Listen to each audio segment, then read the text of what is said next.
आज की साकार मुरली के पॉइंट्स। बाबा के अति मीठे और लाडलो बच्चों को ओम शांति।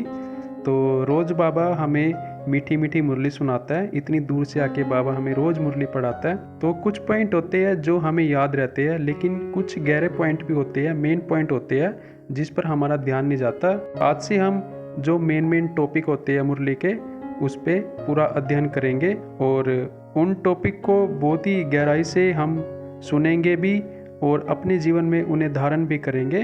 तो चलिए शुरुआत करते हैं आज के इन मुरली के पॉइंट से।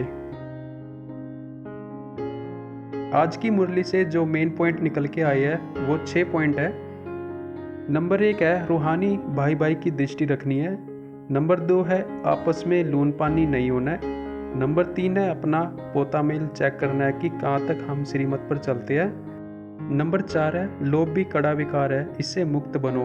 नंबर 5 है राजऋषि अर्थात बेहद का वैरागी। और नंबर 6 है साइंस के साधन।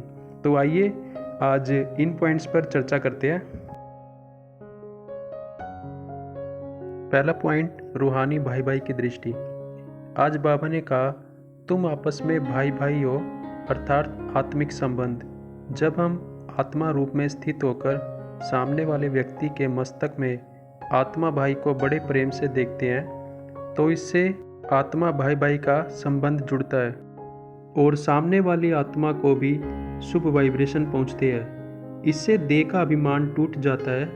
इस अभ्यास से अपना तो कल्याण होता है, साथ ही सामने वाली आत्मा का भी कल्याण हो जाता है। लगातार इस अभ्यास से आत्मा देही अभिमानी स्थिति को प्राप्त करती है। दूसरा पॉइंट है आपस में लून पानी नहीं होना। बाबा ने कहा तुम बच्चों को आपस में लून पानी नहीं होना है। लून पानी अर्थात लड़ना झगड़ना, रूसना रूठना आदि।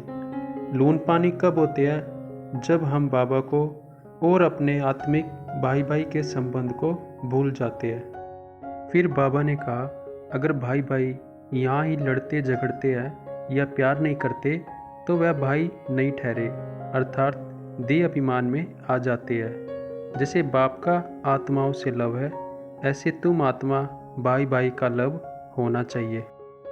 याद रहे कि हमें रूहानी बाप से रूहानी वर्षा मिलता है। लून पानी होने से तुम बाप की इज्जत गवाते हो।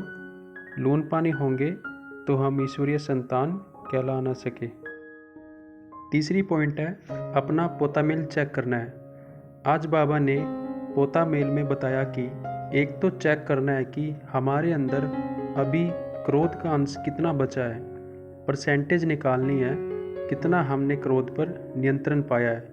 दूसरा चेक करना है कि हमारे अंदर कोई आसुरी चलन तो नहीं है, अगर है तो कितनी परसेंटेज है और कब तक उसे नियंत्रण करेंगे।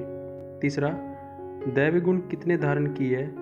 36 दैवी गुणों में से देखना है कि कौन कौन से गुण हमारे अंदर आ गए हैं। चौथा कितनी समय बाप की याद में रहते हैं, योग का चार्ट रखना है। पांचवा सारे दिन में सुदर्शन चक्र कितनी बार फिराते हैं, सीढ़ी के चित्र को बुद्धि से फिराना है। फोर्थ पॉइंट है लोभ से मुक्त बनना है। लोभ के बारे में आज बाबा ने बताया लोभ भी कम नहीं है। लोभ है तो पिछाड़ी समय वही याद आता रहेगा, नहीं मिला तो उसी आस में मर जाएंगे। इसलिए तुम बच्चों में लोभ आदि भी नहीं होना चाहिए। अगर कोई चीज़ से प्रीत होगी तो अंत काल में वह याद आती रहेगी।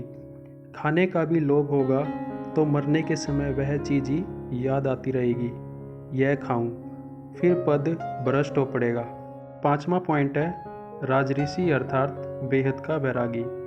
बाबा ने कहा राजऋषि अर्थात एक तरफ सर्व प्राप्ति के अधिकार का नशा और दूसरी तरफ बेहद के वैराग्य का अलौकिक नशा। वर्तमान समय इन दोनों अभ्यास को बढ़ाते चलो। वैराग्य माना किनारा नहीं, लेकिन सर्व प्राप्ति होते भी मन बुद्धि को आकर्षण में नहीं लाए, संकल्प मात्र भी अधीनता न हो, इसको कहते हैं राजऋषि अर्थात बेहद के वैरागी। यह पुरानी देह व देह की पुरानी दुनिया, व्यक्त भाव, वैभवों का भाव, इन सब आकर्षणों से सदा और सहज दूर रहने वाले ही सच्चे राजऋषि है। छठा पॉइंट है साइंस के साधन। बाबा ने बताया कि साइंस के जितने भी साधन हैं उनको भल यूज करो, लेकिन उन्हें अपने जीवन का आधार नहीं बनाओ। कई बच्चे साधनों को सुख समझते हैं, परंतु ये साधन हमें सिर्फ निमित्त मात्र ही यूज करने हैं। असली सुख बाबा की याद में समाया हुआ है। ओम शांति।